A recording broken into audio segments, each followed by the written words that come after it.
Muy bien, sean todas y todos bienvenidos a esta segunda parte de la lección número 4. En esta segunda parte nos vamos a ocupar de hablar del esquema de redacción y en nuestro caso específico el esquema de redacción final.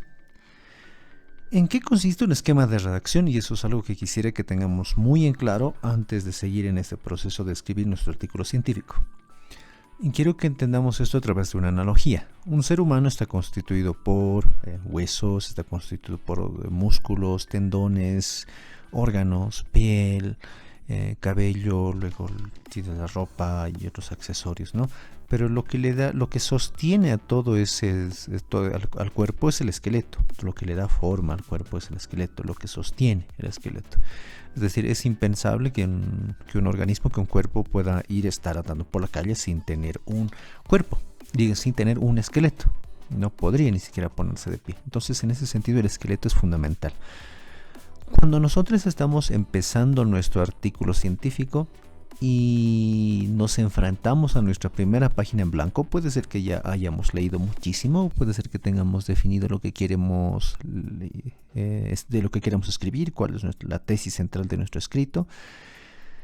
Pero el problema surge que cuando estamos ahí con la hoja en blanco, nos sucede lo que pasa a muchos artistas cuando tenemos el lienzo en blanco. O sea, no sabemos por dónde empezar a escribir, no sabemos qué vamos a hacer primero, y cuando ya tenemos definido lo que vamos a hacer primero, sucede también que no sabemos lo que vamos a escribir después y no se nos ocurre un broche de cierre para todo esto que estamos escribiendo. Entonces es necesario tener un esquema de redacción. Un esquema de redacción es como el esqueleto de nuestro escrito. Pensemos en eso. Un esquema de redacción es el esqueleto de nuestro escrito. Un esqueleto es como un bosquejo, un esbozo de lo que vamos a escribir. Es como una especie de borrador de lo que vamos a escribir. Es un bosquejo muy general de lo que vamos a escribir, y que nos permite hacer varias cosas. En primer lugar, nos permite ordenar las ideas, ordenar todo lo que vamos a escribir, es decir, definir qué vamos a escribir primero, qué vamos a escribir después, qué vamos a escribir al final. Nos permite ordenar, además, nos permite también jerarquizar las ideas. ¿Cuáles son las ideas más importantes? ¿Cuáles son las ideas menos importantes? ¿Dónde están los apoyos en cuanto a ejemplos? Nos permite entender la congruencia en cuanto a cómo estamos utilizando los argumentos dentro de nuestro escrito, cómo los vamos a utilizar. En ese sentido, el esquema es fundamental. Entonces, una vez que nosotros tenemos nuestro esquema construido, es como si ya le hubiéramos hecho el esqueleto a nuestro escrito. Entonces, muy posteriormente a ese esquema, a ese esqueleto, le vamos a poner los tejidos, los músculos, los tendones, la piel, el cabello, la ropa, los accesorios, y eso va a ser el trabajo posterior de redacción propiamente que vamos a hacer en nuestro artículo, ¿no? Pero primero, fundamentalmente, reitero, es nuestro esquema. Entonces, para hablar de nuestro esquema, quisiera que nos remontemos a la lección 3. Recordemos un poco que cuando hablamos de la lección 3, en un primer lugar hablábamos de la lluvia de ideas. Decíamos que de aquello que vamos a definir, de aquello que vamos a escribir, una vez que ya tenemos delimitado nuestro tema, una vez que ya lo tenemos correctamente delimitado, que hemos planteado incluso un objetivo de investigación, que hemos hecho incluso preguntas de investigación, acordémonos la lección 3. Respecto a ese tema de investigación, pues lo que tenemos que hacer es una lluvia de ideas, anotar todo lo que nos venga en relación a ese tema, ¿no? E intentar ya hacer los primeros intentos de ordenar. Pero es una lluvia de ideas, anotamos todo lo que nos viene a la cabeza y conforme a esa espontaneidad también vamos ordenando estas ideas. Les decía también en esa lección que era recomendable trabajar con notas, con estos papelitos, porque estos papelitos son fáciles de mover, entonces no se nos va a complicar que tengamos que borrar cosas, tengamos que tachar cosas, simplemente vamos a mover los papelitos, ¿no? Posteriormente les hablaba del mapa mental. Esto que nosotros teníamos ya en una lluvia de ideas, desordenado, muy espontáneo, aquí ya en un mapa mental tenemos que ir ordenándolo jerárquicamente. En primer lugar, pues tenemos al centro de nuestro mapa mental, es decir, pues tenemos que tener una tesis, de esta tesis iban a brotar las ramas principales que iban a ser los argumentos que respaldan esta tesis, y de cada una de estas ramas iban a haber ejemplos, datos, evidencias, en fin, elementos que sustenten cada una de estas ramas, y si estas ramas están bien construidas, pues iban a sostener adecuadamente la tesis. Entonces es como una especie de, fíjense, es una especie de construcción. Una red es una especie de red conceptual, que tiene como propósito sostener y demostrar que esta tesis es cierta. Acuérdense, un escrito académico siempre tiene propósito de demostrar que alguna afirmación es cierta, o siempre tiene el propósito de demostrar una tesis, que esa tesis está afirmando algo, que está negando algo, en fin, o sea, demostrar que algo es algo, ¿no? Entonces, eso es lo que habíamos hecho hasta la lección número 3, ¿no? Posteriormente les había dicho que íbamos a investigar muchísimo, íbamos a leer y leer y leer, ¿no? Les estaba hablando de portales académicos de investigación, entre los cuales estaba, por ejemplo, ResearchGate, estaba academia.edu, y también estaba Mendeley, de lo cual se trataba la primera parte de esta lección número 4, ¿no? Que hemos aprendido a utilizarla.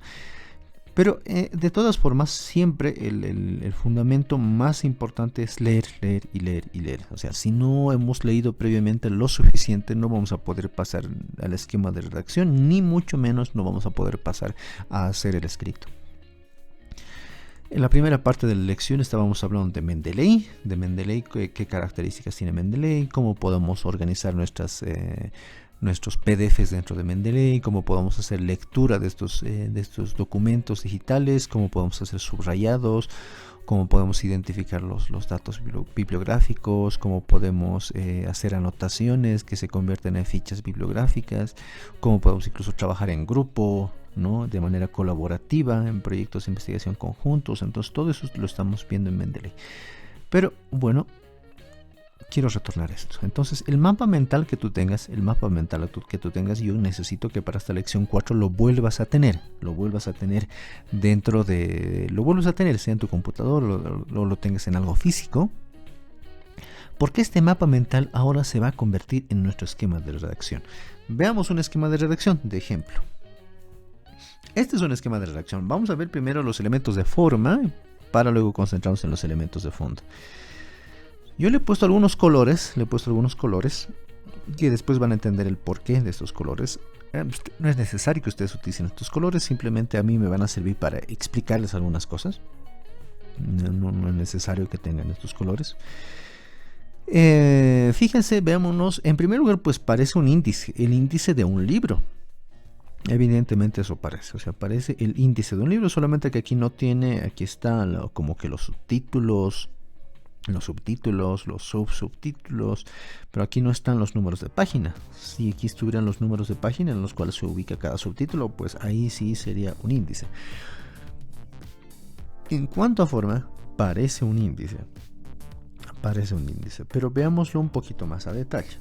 En primer lugar, este esquema, el primer elemento que tiene aquí es la tesis. Acordémonos esta lección. Estaban las lecciones pasadas. La tesis es una afirmación a demostrar o es una negación. Básicamente es un enunciado, una idea completa expresada en una oración, generalmente que se pretende demostrar que es cierta, ¿no?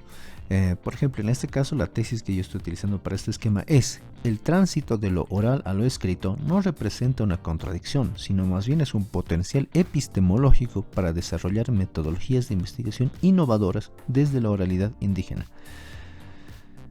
Esta tesis es una afirmación, está afirmando algo. Tu tesis también puede ser una negación, ¿no? Tu tesis puede decir algo sobre algo, ¿no? Entonces hay diferentes maneras de entender una tesis, eso también ya lo hablábamos en lecciones anteriores.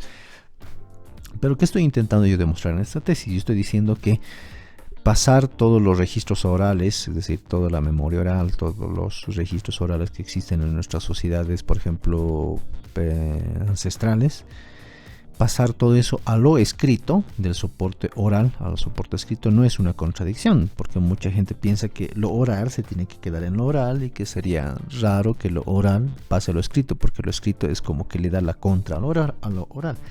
Y yo digo aquí que no es una contradicción, sino más bien ese pasar del oral a lo escrito tiene un potencial epistemológico, tiene un potencial para construir conocimiento. Entonces, ¿cómo utilizamos este potencial? ¿Y para qué utilizamos este potencial de construcción de conocimiento? Para desarrollar metodologías de investigación innovadoras. Es decir, para que nuestros estudiantes puedan investigar de manera novedosa. Para que nosotros, si somos, por ejemplo, docentes de investigación, podamos trabajar clases innovadoras y que nuestros estudiantes puedan acercarse a fuentes de información más vivas, como son las orales. Pero ¿desde dónde vamos a trabajar esas fuentes? Pues desde la oralidad indígena. Entonces, si te fijas, en mi tesis yo estoy afirmando algo, estoy diciendo algo sobre algo, ¿no? Posteriormente, pues, ¿qué es lo que se viene después? En lo posterior yo tengo que construir todo un esquema que haga plausible, con el cual sea posible demostrar que esta tesis es cierta. Entonces aquí algunos elementos que quiero que te des cuenta. Número uno, hay dos criterios. Sería el criterio horizontal primero, primero el criterio vertical, el criterio vertical, que nos hace recordar que lo que primero esté en este esquema, lo que está más arriba en este esquema, va a ser lo primero en escribirse, lo segundo en escribirse, lo tercero en escribirse, y lo que está al final, pues va a ser lo último en escribirse. En primer lugar, es decir, este es el criterio vertical de un esquema de redacción. Pero también está el esquema horizontal. Y el esquema horizontal nos dice que, por ejemplo, en mi caso yo lo he organizado así. Está el 1, 1.1, 1.2, 1.21, 1.222. Entonces, en mi caso, las ideas que están más a este lado son las ideas más principales, y las ideas que están a este lado son ideas no tan importantes. Sí esenciales, porque respaldan a las ideas más principales, las apoyan, las ejemplifican, las refuerzan, pero no son tan esenciales. Es decir, estas no son tan importantes, lo que no significa que podamos descartarlas. Son importantes en la medida de que apoyan a las ideas más importantes, ¿no? Entonces fijémonos, aquí tenemos en rojo las ideas que son más importantes están en rojo. Las ideas no tan importantes están en color morado, y las ideas que son menos importantes que las anteriores están aquí en amarillo. Pero reitero, no significa que sean menos importantes y que por tanto no podamos excluirlas, podemos descartarlas. Son importantes, reitero, en la medida de que pues son como una especie de tejido conceptual que nos ayuda a apoyar esto. Entonces, ¿por qué yo hacía una rememoración de lo que veíamos en el capítulo, en la lección número 3? Acuérdense de esta red conceptual. Tenemos aquí la tesis, la idea central a defender, tenemos toda una red conceptual que apoyaba esta tesis. Entonces la idea es que toda esta red conceptual, que aquí nosotros nos hemos encargado sobre todo de jerarquizar, ordenar, organizar, se convierta, esto lo tenemos que convertir en esto. Lo tenemos que convertir en esto. Pero aquí, el detalle vital es que aquí ya está ordenado. Aquí ya lo vamos a ordenar. Ya lo vamos a ordenar en el sentido de que ¿qué vamos a escribir primero? ¿Qué vamos a escribir después? ¿Qué vamos a escribir al final? Y cuáles son las ideas más importantes, menos importantes, cuáles son los datos, cuáles son los argumentos centrales y cuáles son los ejemplos o evidencias, ¿no? Pero básicamente aquí sobre todo nos interesa el orden en el que vamos a escribir. Aquí está ordenado cómo lo vamos a escribir. Aquí solamente estaba jerarquizado. Entonces esa misma jerarquización la vamos a trasladar aquí, solamente que reitero, aquí pasemos definimos el orden de escritura. ¿Por qué esto es fundamental y por qué esto es importante cuando nosotros estamos haciendo un escrito académico? ¿Por qué es importante hacer esto previamente? Alguna gente dirá, no, pues como queda flojera, mejor paso directamente, mejor me voy directo a escribir, ¿para qué me voy a tomar la molestia, el tiempo de hacer esto? O sea, quiero volver al problema que te decía a un inicio. A veces estamos frente a una hoja en blanco y no sabemos por dónde vamos a empezar a escribir. ¿Por dónde empezamos? Entonces, aquí cuando tú ya tienes este esquema, ya sabes por dónde vas a empezar a escribir, qué vas a escribir después y qué vas a escribir al final. Básicamente es solamente un esqueleto en el cual después tú le vas a llenar los músculos, los tejidos, la piel, en fin, vas a ir llenando de más cosas. Pero esto ya te da una idea de cómo va a ser tu futuro escrito y te facilita el proceso posterior de escritura. Entonces, por eso es importante esto, ¿no? Entonces, todo guarda una lógica. Esto, nuestra lluvia de ideas, se convierte en nuestro mapa mental. Y luego nuestro mapa mental se convierte en esto. Se convierte en esto. Se convierte en esto, en nuestro esquema de redacción. Entonces, eso quisiera que quede muy bien en claro. ¿Cómo construimos este esquema de redacción? En primer lugar, acuérdense que esto viene del mapa mental que habíamos construido previamente, y esto también, y el mapa mental proviene de la lluvia de ideas. Pero bueno, quiero que entendamos esto a partir de explicarles esto. Por ejemplo, yo estoy diciendo que el tránsito del oral a lo escrito no representa una contradicción, sino más bien es un potencial epistemológico para desarrollar metodologías de investigación innovadoras desde la oralidad indígena. Entonces, ¿de qué cosas voy a empezar a hablar? Voy a hablar de cómo era el choque del oral y lo escrito, cómo era la situación de la oralidad y la escritura en la época colonial. Voy a hablar de la época republicana, fíjense, estoy diciendo como que una cuestión más histórica, cronológica, y luego voy a hablar de algo más contemporáneo, de cuál es la situación de este fenómeno, que estoy hablando en la tesis, de cuál es la situación de ese fenómeno, pero en la ley Avelino Cignani y Lizardo Pérez. Y luego sobre esto voy a problematizar, voy a hablar sobre los debates, sobre si el rescate de saberes ancestrales desde la oralidad es pachamamismo, como acusan algunos, o no es tanto así. Y finalmente voy a hacer una especie de debate entre oralidad y escritura, si alguna es más importante que otras, si en verdad hay una contradicción, o son cosas que no son contradictorias. Yo pienso que no soy contradictorio, así que aquí precisamente me voy a ocupar a hablar de eso. Y finalmente voy a hablar de una propuesta, que es utilizar la metodología de la historia oral para realizar procesos de investigación, ¿no? ¿Cómo ordeno? ¿Cuál es el orden? ¿Cómo sé yo de qué voy a hablar primero, de qué voy a hablar después, de qué voy a hablar al final? Porque en lo que está previamente, que es decir, en el mapa mental, no está eso todavía definido. De lo que vamos a hablar primero, o sea, obedece a varias lógicas. En cierto modo, hasta el sentido común, pero sobre todo obedece a la lógica. Es decir, ¿de qué manera yo puedo ordenar mi escrito de tal manera que demuestre que mi tesis es cierta? Yo puedo plantear ese orden de manera lógica. Primero, puedo hacer un orden deductivo, o puedo hacer un orden inductivo, o si quiero demostrar una tesis histórica, tal vez puedo hacer yo una reconstrucción, una redacción cronológica, o puedo ir bueno, ya lo decíamos en lo deductivo e inductivo, también puedo ir de ideas más generales a ideas particulares, o de ideas particulares puedo ir a ideas generales, o puedo ordenar esto por causa y efecto, ¿no? O sea, que unas cosas provocan las otras. Es decir, no importa cómo tú lo ordenes, no creo que exista una norma muy específica, no creo que exista una camisa de fuerza, pero el cómo tú ordenes tiene que tener lógica, tiene que estar ordenado de alguna manera por algo. Es decir, la manera en la que tú ordenes, que son lo que está en rojo en mi caso, la manera en la que tú ordenes tiene que ser coherente con lo que tú quieres demostrar. Es decir, lo que nosotros queremos demostrar, para que lo demostremos, es muy importante el cómo, en qué orden lo vamos a demostrar, ¿no? Es decir, no te vas tú primero haciendo una analogía con las relaciones de pareja. Cuando una persona se va a declarar sus sentimientos a otra persona, no lo hace directamente. Previamente, pues es recomendable que hablan del corazón de la persona, que le hable de los sentimientos que tiene, que hable de lo que la otra persona le hace sentir, y que después, al finalizar, pues ya viene la declaración, ¿no? Entonces todo eso tiene una lógica, como que hay primero una etapa como que preparatoria de ablandar corazones, y posteriormente pues ya viene el momento de la declaración, porque no podemos pasar al momento de la declaración, de expresar nuestros sentimientos, si previamente no hemos ablandado el corazón de la persona, por así decirlo.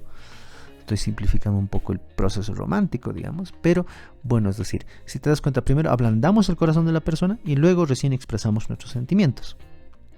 Te das cuenta ahí que hay una lógica, que existe una lógica, el cómo ordenas la manera en la que expresas tus ideas.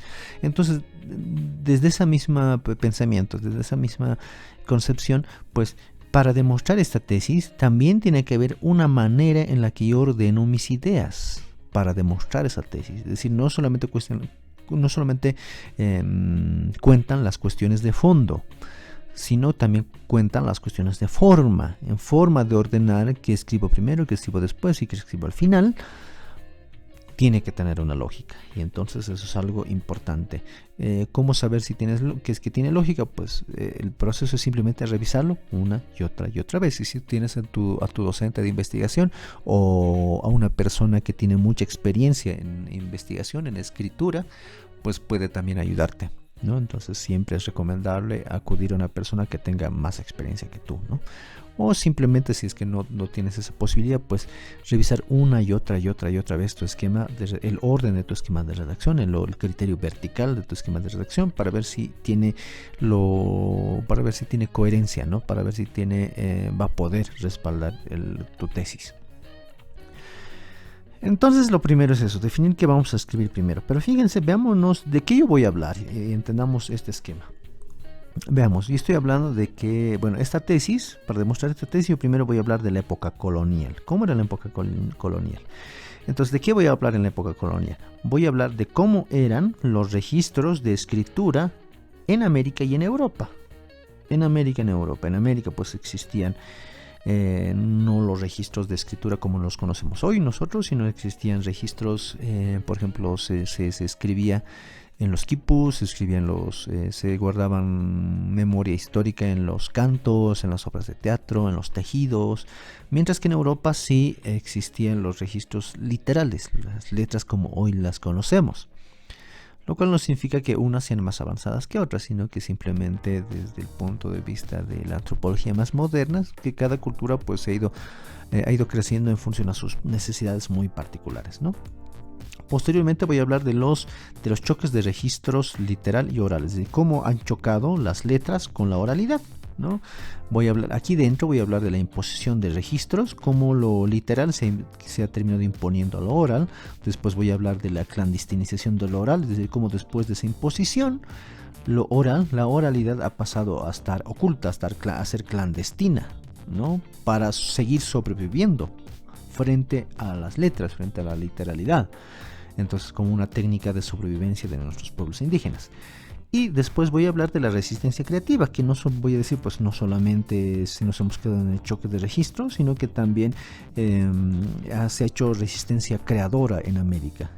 Es decir, gente que ha resistido a la literalidad con la oralidad, pero de manera propositiva, de manera creativa, no de manera que se ha quedado, no de manera que simplemente haya hecho desaparecer la oralidad, sino que ha logrado que la oralidad sobreviva frente a la literalidad.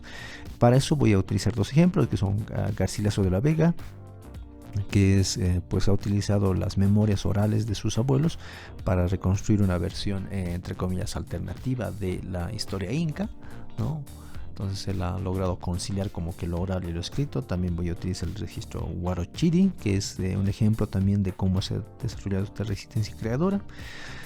Posteriormente a todo eso voy a hablar de la época republicana. En la época republicana pues voy a hablar de inicios del siglo XX y cómo la oralidad ha sido un mecanismo de lucha por las tierras de comunidad. Recordemos que en la década de 1900, en la década del siglo XX, 1920, 1930, alrededor, las haciendas empiezan a ocupar muchos territorios, particularmente en el altiplano, y empiezan a quitarles tierras de comunidad a los pueblos indígenas, pues porque para modernizar supuestamente todos esos territorios, y las haciendas iban a ser la manera de modernizar todas esas tierras, porque pues las tierras de comunidad en el discurso liberal de aquel entonces eran sinónimo de atraso. Entonces las haciendas más bien estaban modernizando. Entonces voy a hablar aquí de cómo la memoria ha sido un factor fundamental en la lucha, de cómo los comunarios, los campesinos en esta época, han tenido que recurrir a sus recuerdos para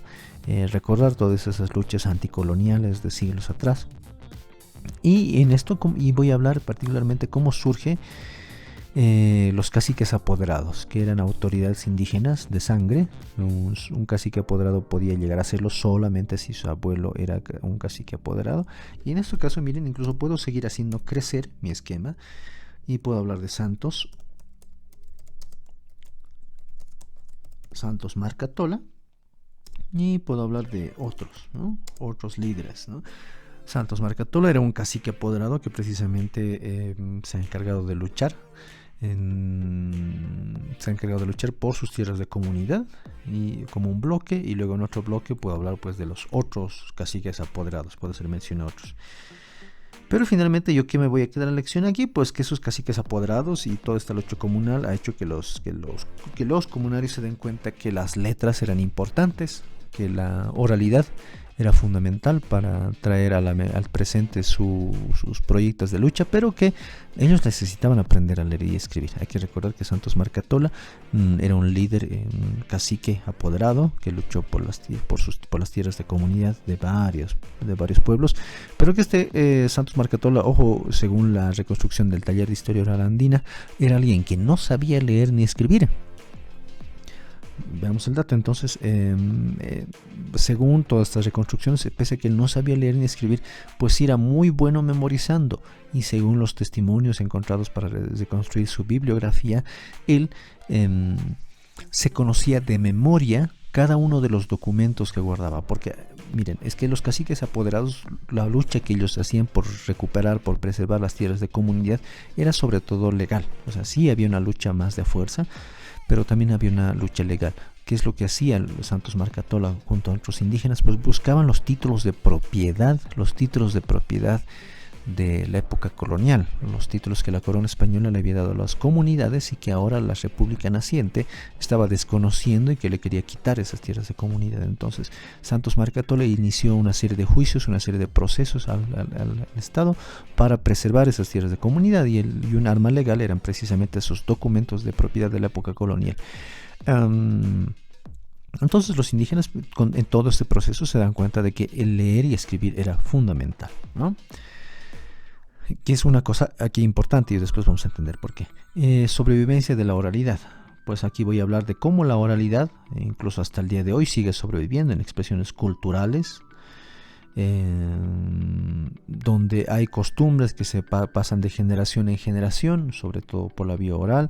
Sigue sobreviviendo la oralidad en expresiones sociales, y también cómo esta oralidad, esta supervivencia de la oralidad, pues llega a tener un amplio potencial epistemológico, de cómo a través de oralidad está en mucho está encerrado ahí mucho de la manera en la que nuestros pueblos indígenas construyen conocimiento, conciben el conocimiento, conciben la ciencia. Entonces de eso voy a hablar ahí. Fíjense, entonces todo esto es como una reconstrucción histórica, estoy dándole a mi lector un horizonte histórico, y esto es fundamental también. Cuando yo estoy haciendo un escrito, recordémoslo, tengámoslo siempre en mente, no hacemos escritura egoísta, no hacemos escritura hedonista.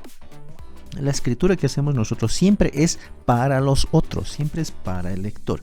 Entonces, cuando estoy haciendo un esquema de redacción, tengo que también pensar en el lector. Tengo que pensar en el lector, qué elementos necesita, en qué orden necesita esos elementos también para poder entender y poder aceptar mi tesis. Entonces, en mi caso, yo necesito que mi lector, antes de entender mi tesis, entienda todo un panorama histórico. Cómo era la situación en la época colonial, cómo era la situación en la época republicana, y finalmente hacer un cierre de cuál es el potencial epistemológico dentro de la supervivencia de la oralidad. Entonces, ¿cómo necesito que mi lector sepa esto? Entonces ahora me voy más a lo contemporáneo. Después de que mi lector ha entendido todo esto, voy a hablar de la ley Avelino-Signani. Por ahí mi lector no es alguien que trabaja en el magisterio, entonces él no sabe mucho de la ley Avelino-Signani todavía. Entonces yo tengo que hablarle de los fundamentos. Muy rápidamente, ¿qué fundamentos esenciales tiene la ley Avelino-Signani en torno a esto de manera general, pero centrándome sobre todo en lo relacionado a oralidad, ¿no?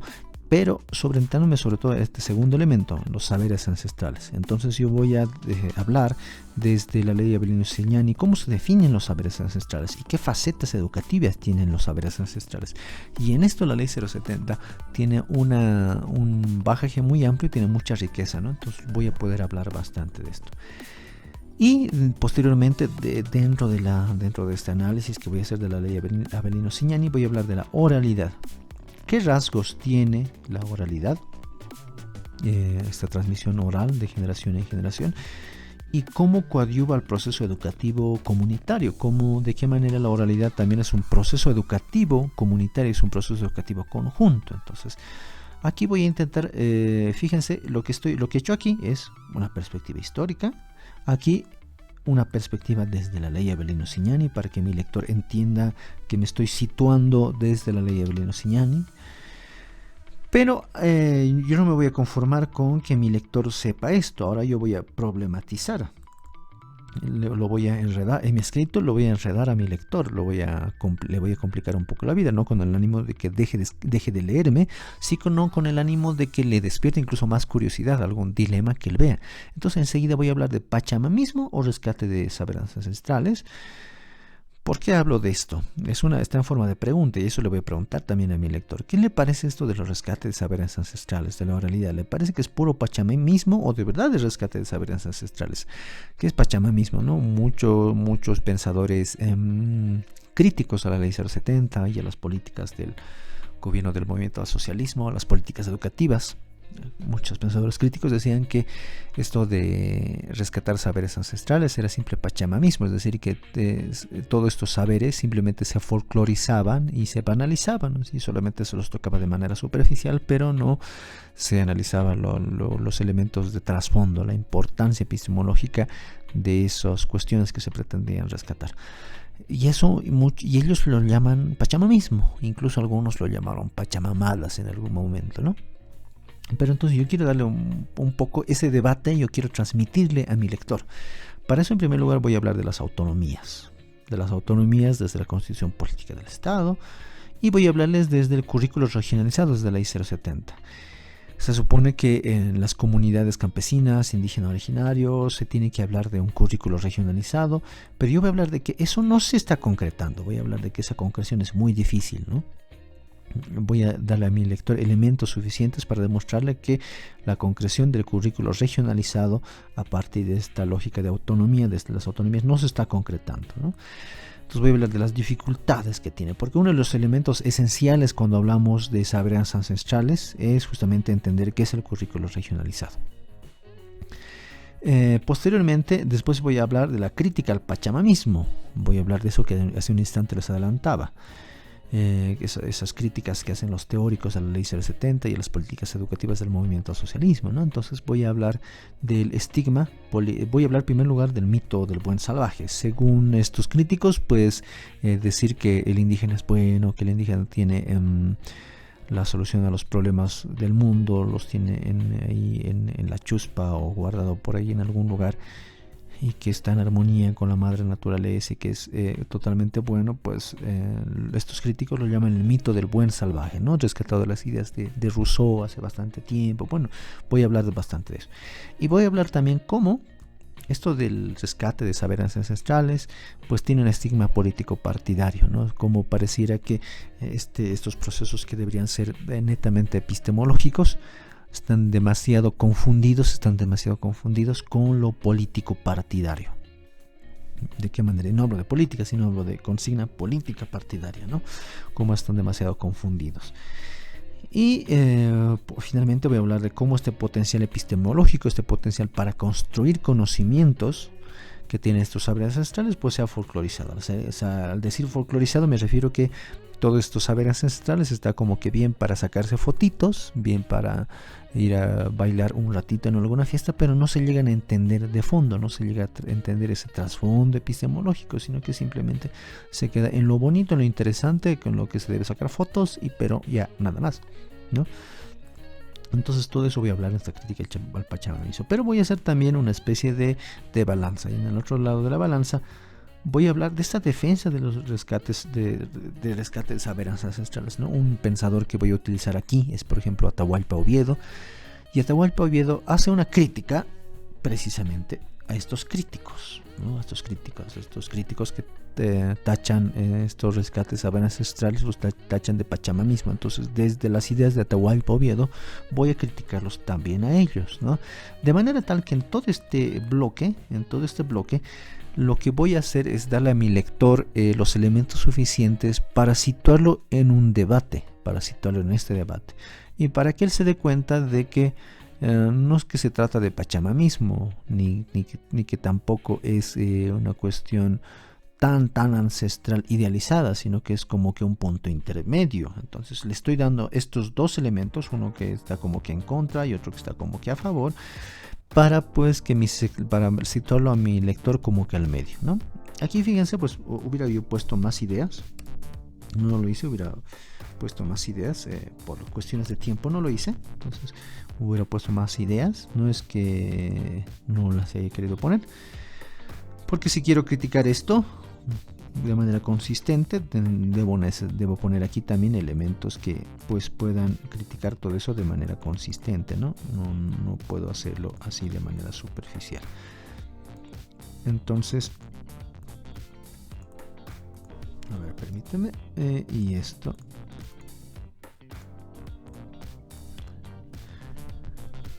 Entonces todo esto, para que lo he hecho, otra vez retrotraigámonos. Aquí les he dado a mi lector un horizonte histórico. Un horizonte histórico en el 1 y el 2. En el 3 le he dado pues un horizonte pedagógico. Pedagógicamente cómo estoy concibiendo todo este fenómeno. Y aquí le estoy dando una discusión teórica, epistemológica, para situarlo a mi lector en algo.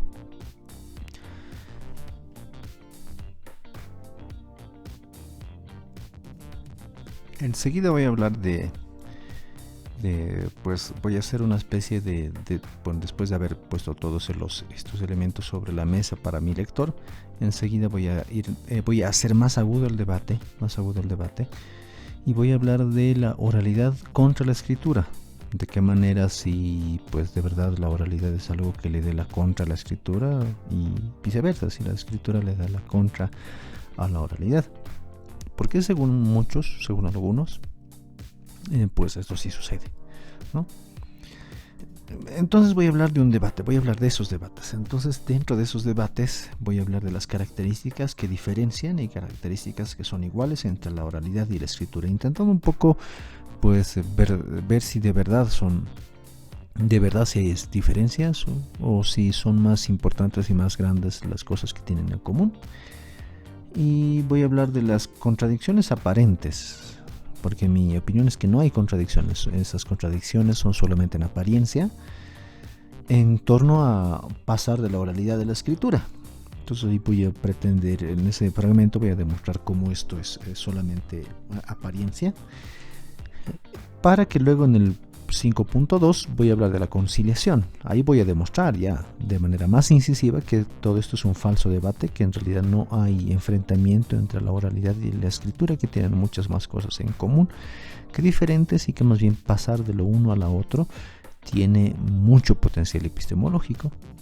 Voy a hablar de la experiencia Dalit, de estos literatos hindúes, en cómo han sido ellos mismos los que han tenido que rescatar sus saberes ancestrales, en la medida de que pues eran considerados algo así como parias de la sociedad en la India. Esto es algo que les puede interesar, pueden googlearlo y les puede interesar mucho esto, conocer mucho más de esto.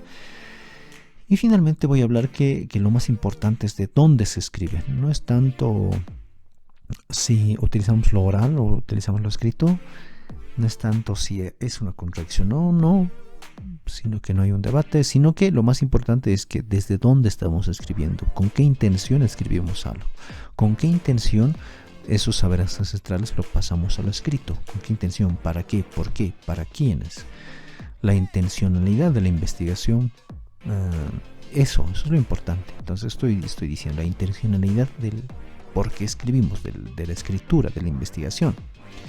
Voy a cerrar entonces con esto todo este debate. Y como fíjense, entonces aquí otra vez voy a retrotraer perspectiva histórica, todo esto una perspectiva histórica con todo esto, hasta una perspectiva pedagógica. Después voy a cuestionar a mi lector, lo voy a enredar un poco, después voy a centrar en un debate en el cual yo finalmente le voy a dar la posición que yo tengo como escritor, que espero que mi lector asuma. Y finalmente le voy a brindar mi propuesta, que es una apuesta por la metodología de la historia oral para hacer investigación innovadora. Entonces voy a hablar de cómo la metodología de la historia oral ha ido evolucionando en la historia de la epistemología. Hay solamente una diferencia: la historia oral es algo que siempre ha existido desde épocas prehispánicas, pero la metodología de la historia oral, es decir, que es una metodología para investigar en fuentes orales, para reconstruir un saber, una historia, para reconstruir algo a partir de fuentes orales, es algo relativamente nuevo como metodología. Más o menos debe haber empezado esto en los años 60. ¿Qué características tiene la metodología de la historia oral en la contemporaneidad? ¿Cómo se enlaza con la epistemología indígena? ¿Qué cosas tienen en común? Voy a hablar de la epistemología indígena y cómo se puede trabajar, cómo su elemento más esencial es la oralidad. ¿Y qué posibilidades frente a los saberes ancestrales? ¿Qué posibilidades frente a los saberes ancestrales para la investigación innovadora? ¿Qué posibilidades tienen, posibilidades que tienen los saberes ancestrales para la investigación innovadora? En primer lugar, posibilidades políticas, no en el sentido de política partidaria. Yo siempre en mi vida hago esa distinción.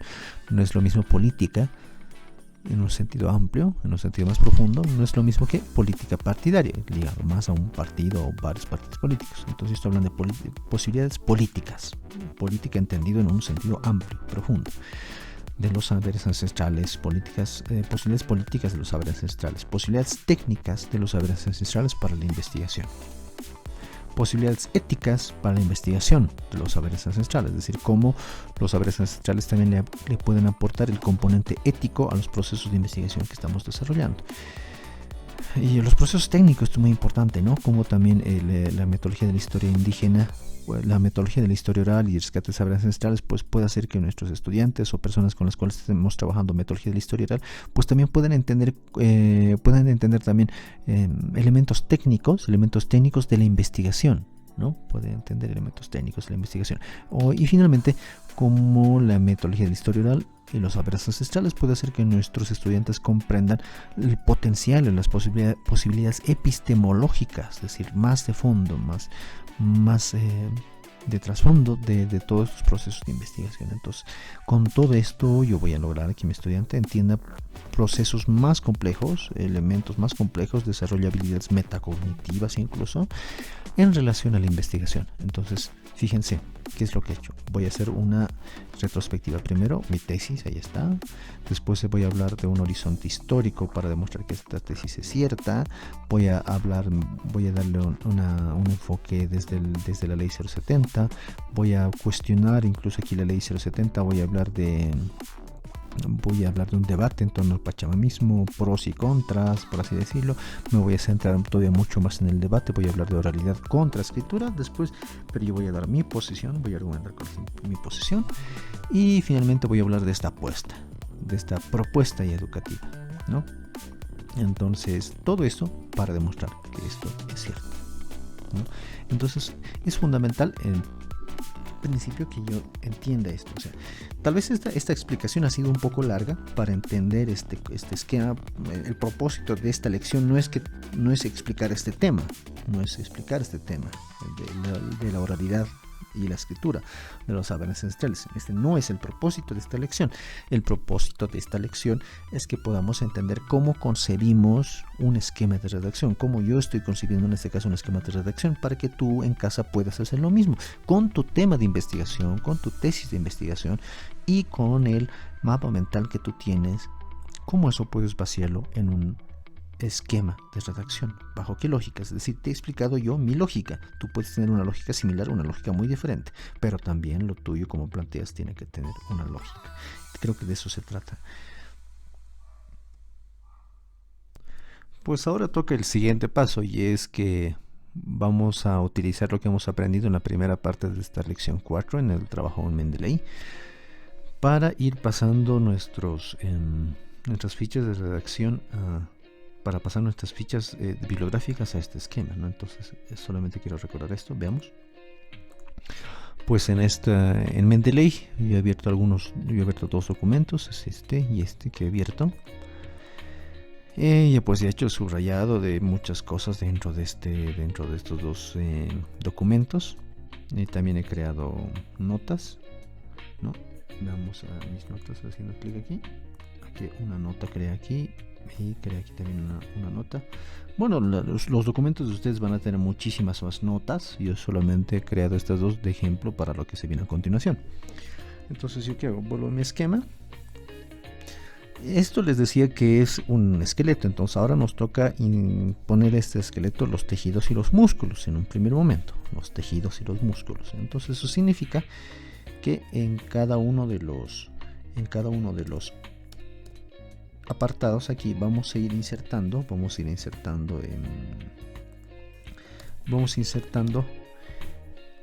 estas fichas bibliográficas que teníamos aquí construidas, que teníamos en Mendeley. Entonces, ¿cómo ir insertando? ¿Qué fichas ir poniendo en cada uno de estos apartados? No es que las ponemos y ya, simplemente por el hecho de ponerlas aquí. Vamos a ir poniendo fichas bibliográficas aquí, vamos a ir poniendo citas, pero según nosotros creamos donde correspondan. ¿Qué citas deberían estar aquí? Aquí, qué citas deberían estar aquí, qué citas deberían estar aquí, qué citas deberían estar aquí, qué citas deberían estar aquí, según lo que quiere manifestar el título o el subtítulo o el subtítulo, es decir, ¿cuál será la cita apropiada para esto? Aquí, ¿cuál será la cita apropiada para esto? ¿Cuáles serán las citas apropiadas para esto?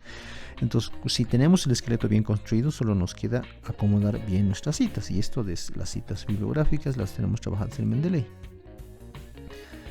Entonces, lo primero que voy a hacer es voy a utilizar esta nota que la tengo aquí. Bueno, la nota está aquí, la voy a copiar. Control C. Entonces en la página, bueno, aquí no tengo un dato de la página, me parece que es en la página 71. Sí, es en la página 71. Y lo voy a pegar aquí, porque yo considero que esa cita es la más apropiada para estar ahí. Es la página 71. Y anoto ahí el número de página. Todavía no me preocupo mucho por las cuestiones de fondo, ahorita les voy a decir cuál es el detalle. Ahorita no me preocupo por las cuestiones de forma. Entonces, una vez que he insertado yo esa cita ahí, ¿qué voy a hacer? Me voy a ir a referencias. En referencias, la opción con la que yo voy a trabajar privilegiada es con con el plugin que me ofrece Mendeley. Aunque podemos trabajar también con el plugin que nos ofrece, con la opción que nos da el propio Office, si es que tú no puedes trabajar con Mendeley. Pero en este caso, para hacer un trabajo más sistemático y que, bueno, de esto se trata todo este curso, toda esta serie de tutoriales, voy a trabajar con Mendeley. Puedes hacerlo también con la herramienta del propio Office. Voy a hacer un tutorial como que extra para trabajar con esto. Pero ahora vamos a trabajar con Mendeley. Entonces, yo me voy a situar aquí al final de la cita que he insertado. Me voy a referencias y voy a poner insertar cita. Bueno, antes quiero ver quién lo ha escrito esto. Esto es de Sánchez Méndez. Entonces me voy a ir aquí, me voy al final de la cita, me voy a ir a insertar cita. Voy a buscar el autor, Sánchez. Aquí está, Sánchez Méndez, lo selecciono ahí. Y le doy clic a OK. Y ya está insertado, Sánchez Méndez 2012. Pero aquí falta insertar el número de página, que el número en la página 71, página 71. Ok, y le inserté. Salvo y me dice, ¿quieres seguir editando manualmente la cita? Le digo que sí. Está editada manualmente la cita.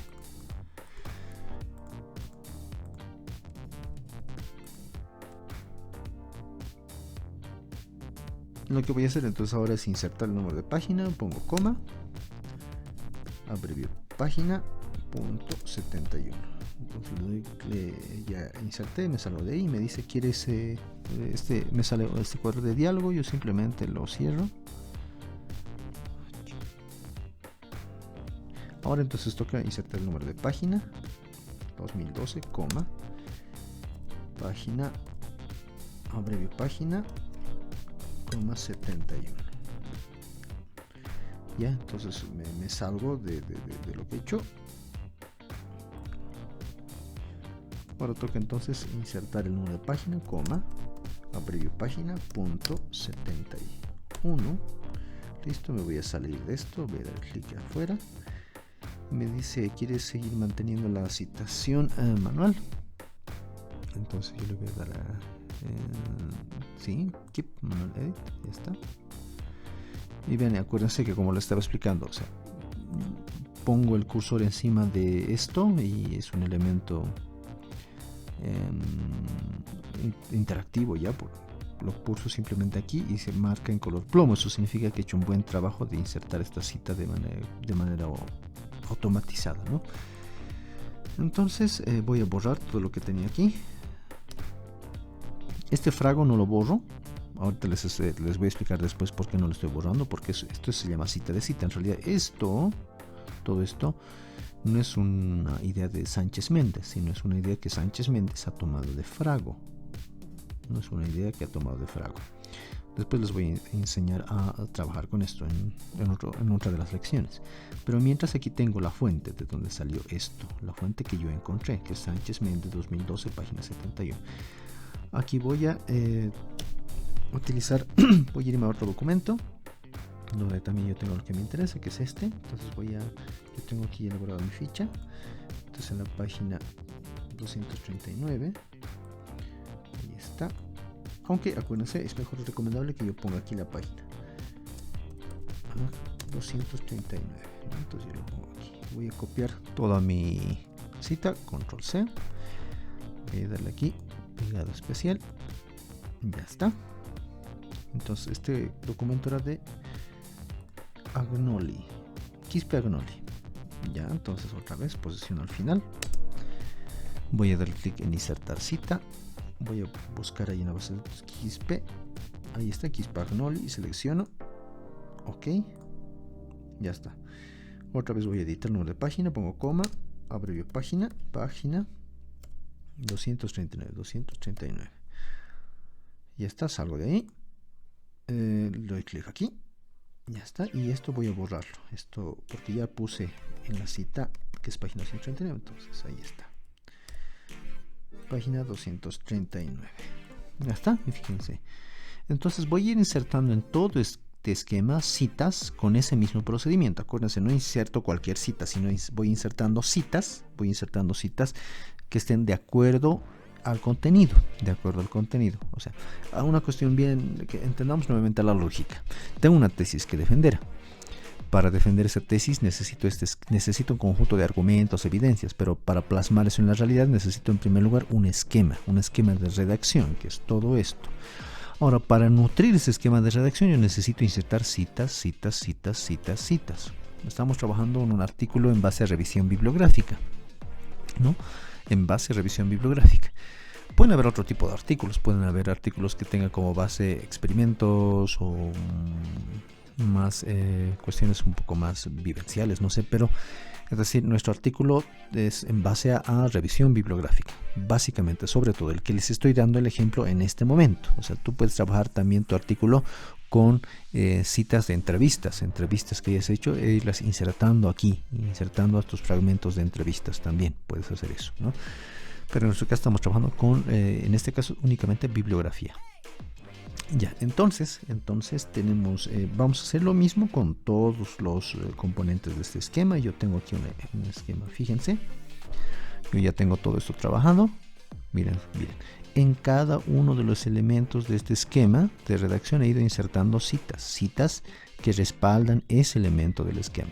Lo he hecho aquí, vean, he puesto esto aquí, sigo. Y una cosa más, el orden, porque aquí tenemos, por ejemplo, fíjense, para hablar de Huarochirí, tengo un conjunto de citas, tengo 1, 2, 3, 4 y 5. ¿En qué orden voy a poner esa cita? Igual, pues encontremos un orden lógico.